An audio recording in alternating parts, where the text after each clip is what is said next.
కేవలం 3 రోజుల్లో 402,00,00,000. 'సలార్' మూవీ యొక్క మాస్ ప్రభంజనం ఇది. అంచనాలకు ధీటుగా కలెక్షన్‌లయితే రాబడుతుంది. ఇక్కడ ఇంకొక విషయం ఏంటంటే, నార్త్‌లో ఈ మూవీ 3 రోజులకు గాను 53,00,00,000 షేర్ కలెక్షన్స్ రాబట్టి దుమ్ము దులిపేసింది. మొదటి రోజు కేవలం 16,00,00,000 రాబట్టింది. రెండవ రోజు 17,00,00,000. కానీ మూడవ రోజు ఏకంగా 23,00,00,000 రాబట్టింది. టోటల్‌గా బాలీవుడ్ బాక్సాఫీస్‌పై దండెత్తిందని కూడా చెప్పాలి.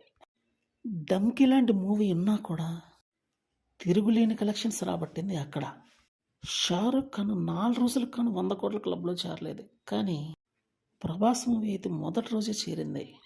ఇకపోతే ఈ మూవీ యొక్క టోటల్ కలెక్షన్స్ 1,000,00,00,000 అవలీలగా దాటేటట్టుంది. ఈరోజు కూడా క్రిస్మస్ అవడంతోటి కలెక్షన్స్ అయితే భారీగా వచ్చే అవకాశం గట్టిగానే ఉంది.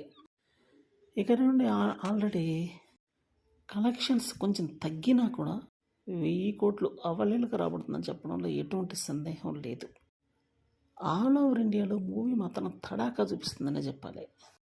ఇది 'ప్రభాస్ మేనియాకి' ప్రబల నిదర్శనం అని చెప్పడంలో ఎటువంటి సందేహం లేదు.